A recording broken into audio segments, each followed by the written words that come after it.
My name is Kurt Sampson, and I am the president of the Wisconsin Archaeological Society. I am here on my own accord, and I'm not here representing the Wisconsin Archaeological Society, the State Historical Society, or any other entity other than myself. Senator, you have proposed a bill, and I want you just to bear with me. Yep. That is one of the most evil things I've ever seen in my life, okay? I have been studying effigy mounds and being directly involved with their preservation for almost my entire life, over 40 years.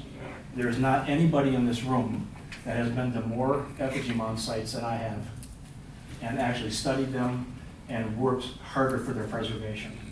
Many of the people that are sitting in this room here, like Donna and Dave and Tom and many other Ho-Chunk elders and people that are here, were people that were directly involved in the passage of the 1986 bill that Tommy Thompson, a true conservative Republican who had a vision and an understanding of what these issues really are, signed into law, okay?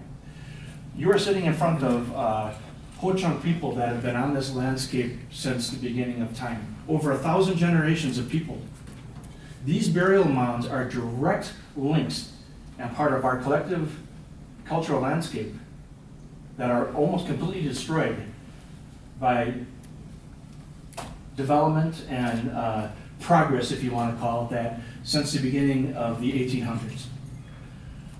This bill that you proposed, and believe me, we've all read it very, very carefully, and you are maintaining that this bill does not change the law. Well, it absolutely does change the law. And if you read Section 4 and Section 3 in your bill, and the way you guys have carefully worded it, it totally dismantles the Burial Sites Protection Act of 1986. There is no question about that. And I can go through this bill with you point by point and put that out to you, okay? Just so we're clear about that. I'd be happy to do that, but not right now. We'll get to that. That's okay. My question for you is, first of all, what goes back to what Clifford said here, what is the motivation behind the bill? Why, after 30 years of having a Burial Sites Protection Act in place that was fought hard for by many, many people, including the tribes and people that are like myself that were friends of the tribes and friends of the Native Americans of Wisconsin, would you even consider tweaking that? You kind of explained that a little bit before, because you thought that the law was not good for the landowners and stuff.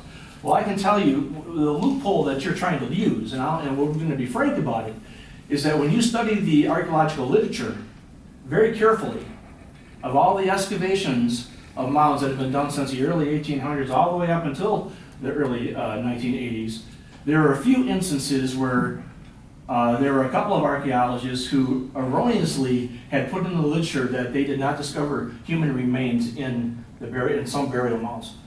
Well, I can tell you from experience that there are human remains in every effigy mound and in every type of conical linear burial mound. Now, the irony of the story here tonight, and I don't know if you're aware of this, but the very mounds that are just on the other side of this wall right over here, the conical mounds are on the front property of this library and this city government building right here, happen to be the very first conical burial mounds, or the very first mounds that were ever preserved in the state of Wisconsin back in 1906 by the Wisconsin Archaeological Society and by the Women's Federation Clubs of Wisconsin. There's a little bit of irony there. I think you can see that.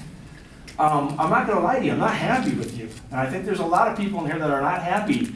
My big thing, my other big question for you is, one, what is your motivation for even considering these changes to this law?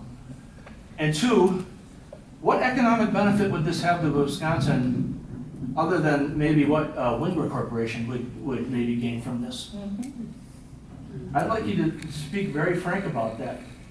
Sure. Because that law that you're proposing totally dismantles the Burial Sites Protection Act. You know it. I'd like to hear you explain that to the faces of these men right here, whose ancestors have been on this landscape for thousands of years, that you could desecrate their burial mounds. How would you like it if 100 years from now, somebody passed a law that we're going to go and desecrate your grandmother's grave, or maybe even your grave, Senator? And besides, the Burial Sites Protection Act of 1986 doesn't just protect Native American ancient burial mounds. It also protects early historic burials, cemeteries, and people that are possibly relatives of people that are right in this room that are white people that are not Native American.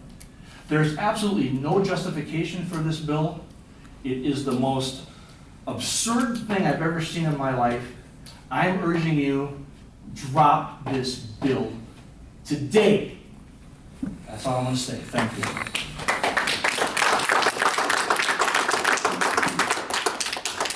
Thank you for your comments. I'm running this bill because I'm concerned about property rights.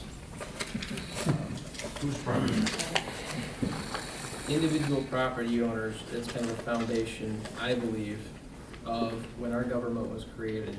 It was individual personal property rights is extremely important. We're running another bill right now that deals with the same, similar issue. So when I heard of the issue out there, it ties right in with my adverse possession bill, because I believe that property owners need to be protected. And I don't believe that government or individuals should be able to take property rights away from people who have legitimately purchased and paid consideration for their properties. I think they have the rights to quiet enjoyment. There are laws that protect it from, obviously, public safety issues, but it's a personal property right issue that we're dealing with. So that's why I'm running the bill. But thank you for your comments.